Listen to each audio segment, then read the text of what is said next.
네, 여러분 안녕하십니까. 4월 19일 토요일 주말 아침 매일 성경 묵상 함께 나누겠습니다. 오늘은 누가복음 23장 44절에서 56절까지 말씀인데요. 제가 앞부분을 읽어드립니다. 때가 제6시쯤 되어 해가 빛을 잃고 온 땅에 어둠이 임하여 제9시까지 계속하며 성소의 휘장 한가운데가 찢어지더라. 예수께서 큰 소리로 불러 이르시되 아버지 내 영혼을 아버지 손에 부탁하나이다 하고 이 말씀을 하신 후 숨지시니라. 아멘. 오늘 본문의 내용을 중심으로 죽음으로 구원의 소망이 열리다. 죽음으로 구원의 소망이 열리다라는 제목으로 하나님의 말씀 증거하겠습니다. 이제 고난주간 마지막 날을 맞이하시면서 예수님께서는 드디어 십자가상에서 마지막 말씀을 하시면서 자기 영혼을 아버지 즉 하나님의 손에 부탁하고 운명하시는 그러한 장면을 우리가 오늘 보고 있습니다. 여러분, 예수님의 죽음이 온 인류의 죽음과 똑같은 모양으로 죽어지는 것 같았지만 사실 이 죽음은 구원의 소망의 문이 열리는 죽음이었습니다. 예수님이 실제로 죽지 않고 반만 죽었다든지 기절했다가 살아나셨다면 우리의 구원은 있을 수가 없습니다. 왜냐하면 죽음은 죽음으로만 갚을 수 있기 때문입니다. 아담과 하와의 타락으로 인해서 온 인류에게 생겨났던 그 죄악된 본성과 또 죄의 습성과 또 죄의 덩어리인 우리들이 씻음받고 해결받는 것은 오직 죄 없으신 자의 피밖에 없습니다. 구약의 이스라엘 백성들은 그래서 1년에 한 번씩 어린 양의 피로 속죄했지만은 그것으로는 완벽하게 우리의 죄를 사할 수가 없었습니다. 주님이 오시기 전에 메시아 즉 구원자가 오시기 전에 하나님께서 임시 방편으로 상징적으로 어린 양의 피를 뿌리게 했지만은 우리에게는 구원자의 피가 필요했던 것입니다. 그래서 그의 죽음이 우리의 죽음을 대신하고 그의 부활이 우리의 부활을 보증하는 것이었습니다. 그것이 하나님과 예수 그리스도의 약속, 언약이었습니다. 그래서 이것을 아무도 몰랐어요. 사람도 모르고 천사도 모르고 사탄도 모르고 오직 아버지와 아들의 그 약속은 내가 죽음으로 해서 나를 믿는 자를 살려 달라는 그 아들의 언약을 하나님께서 보증해 주고 있었습니다.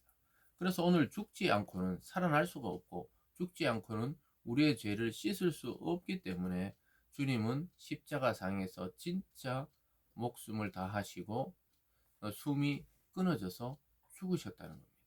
그래서 똑같은 모든 사람들의 죽음과 같은 모양이었지만 그의 죽음은 구원의 문을 열어젖히는 소망이 있는 죽음이었다는 것이죠. 그래서 거기 45절에 보면요. 성소의 휘장이 한가운데가 찢어졌다 그래요. 그 성소라는 것은 오직 이 성소와 지성소가 있는데 이 일반 제사장들은 성소까지는 들어오지만 지성소는 오직 대제사장이 1년에 한 번 들어가서 죄를 사할 수 있는 곳이었습니다. 그런데 거기에 그것을 이 법궤가 있는 지성소의 휘장이 찢어졌다는 것은 이제 대제사장이나 제사장을 거치지 아니하고 예수 그리스도의 이름으로 바로 하나님께 나갈 수 있는 길이 열렸다는 것을 보여주고 있습니다. 이러한 사건을 통해 예수님이 왜 메시아이시며 온 인류의 구세주이신지를 보여주고 있죠. 그래서 예수님께서 돌아가실 때 해가 빛을 잃었어요. 여기 44절에 제6시 되었다는 것은 오늘날로는 한 낮 정오 12시쯤 되었다 이 말이죠. 해가 빛을 잃고 온 땅에 어둠이 임했다. 이것은 어떤 자연현상이 아니라 마치 불빛이 약해져서 빛이 점점점 소강 상태가 되듯이 태양이 빛을 잃었다는 거예요. 그래서 온 땅에 어둠이 임해서 한 3시간 정도 계속 어둠이 임했다는 거예요. 예수의 죽음을 온 이 만물들도 탄식하고 있었던 것입니다. 그 일을 보면서 옆에 있던 백부장이 정말 이 사람은 의인이라고 고백하게 되는 장면이 47절이죠. 백부장이 그 된 일을 보고 하나님께 영광 돌려 이르되 이 사람은 정녕 의인이었도다 하고 이를 구경하러 모인 무리도 그 된 일을 보고 다 가슴을 치며 돌아가고 예수를 아는 자들과 갈릴리로부터 따라온 여자들도 다 멀리 서서 이 일을 보니라. 이것은 증인이 있다는 것을 보여주고 있습니다. 이 백부장이 봤을 때 자기가 수많은 강도들이 죽고 또 십자가를 처하는 걸 봤는데 이 사람은 아무 말 하지 않다가 마지막에 큰 소리로 하나님을 부르면서 내 영혼을 아버지 손에 부탁한다고 하고 끝까지 하나님께 모든 주권을 맡기며 돌아가시는 걸 보면서 정령 의인이었고 정령 이 사람은 보통 사람이 아니라고 이야기하고 있습니다. 그러면서 하나님께 영광을 돌리고 있는 것이죠.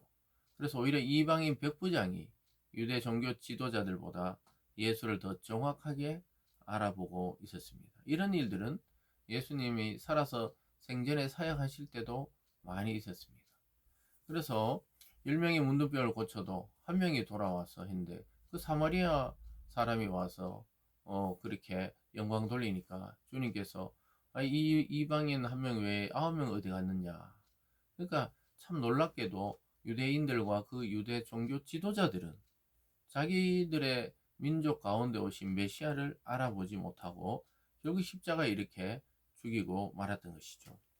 그리고 구경하던 사람들도 막 가슴을 치는 거예요. 야, 저렇게 돌아갈 사람이 아니라는 거예요. 그리고 갈릴리에서부터 따라온 많은 여자들도 멀리 서서 안타깝게 이 일을 바라보았다. 이런 증인들이 누가복음을 쓴 누가가 이걸 기록할 때까지도 살아 있었던 거예요. 그래서 일일이 조사해 가지고 예수의 죽음은 정말 확실히 숨이 끊긴 죽음이었다는 거죠. 이렇게 죽음을 묘사하는 이유는 곧 살아나심에 대한 부활에 대한 것을 증언하기 위해서 죽으심도 이렇게 자세히 기록하고 있는데요. 그리고 오늘 두 번째는 운명하시고 장사하는 것을 보게 됩니다. 장례를 치러지는데 아주 놀랍게도 12제자 중에 누가 와서 달라든가 또 갈릴리에서 따라왔던 무리가 아니라 전혀 예상치 못하게 유대의 최고의 사내들인 공의의 회원이었던 아리마대 사람, 의로운 사람 요셉이라고 하는 사람이 빌라도에 가서 예수의 시체를 자기에게 달라고 해서 장사합니다. 이 사람은 사회적 지위가 있었고 남들의 눈을 의식할 수밖에 없었지만 그는 그러한 걸 개의치 않고 민족의 반역자, 로마의 또 반역자라 그래서 십자가에 달렸던 예수의 그 시체를 당당하게 달라 그래서 자기가 돈을 주고 사놓은 새 무덤에 예수님을 장사합니다. 이것이 구약의 예언을 그대로 이루죠. 아무도 장사하지 않은 그 새 무덤에 예수님은 장사 지내게 됩니다. 50절입니다. 공회의 의원으로 선하고 의로운 요셉이라 하는 사람이 있으니 그들의 결의와 행사에 찬성하지 아니한 자라.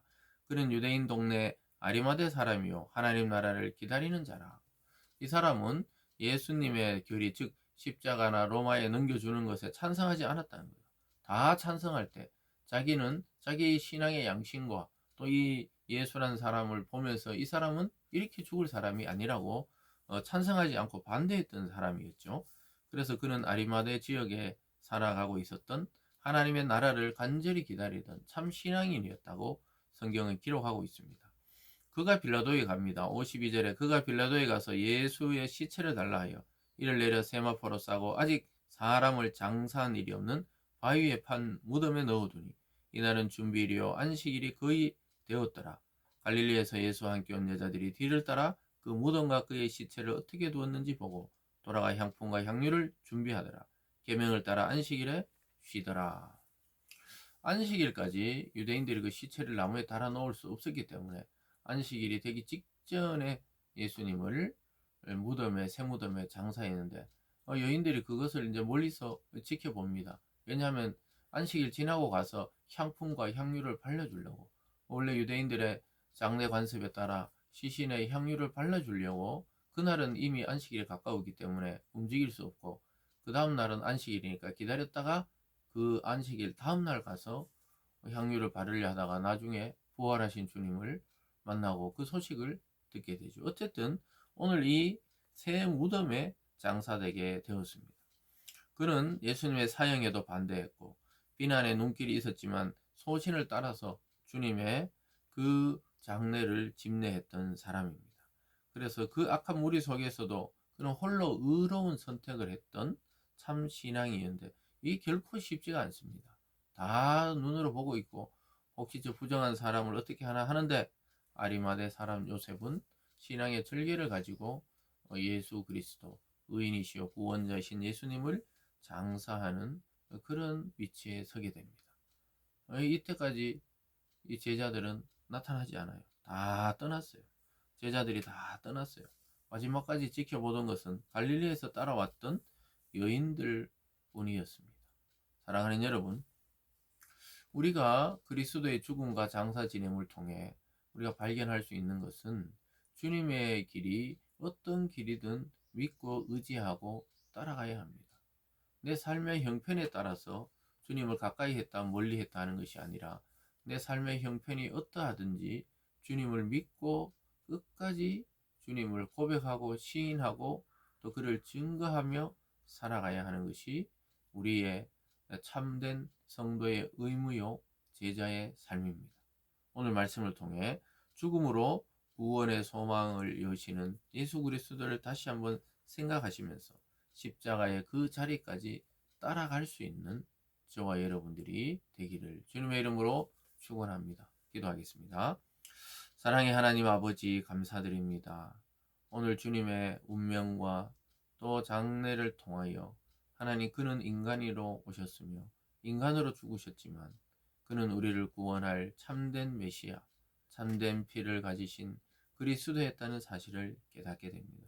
하나님 우리 모두 주님이 가시는 그 길을 두려움 없이 흔들림 없이 믿음으로 따라가는 참된 제자들 되게 하여 주시옵소서. 감사드리며 예수님 이름으로 기도드리옵나이다. 아멘.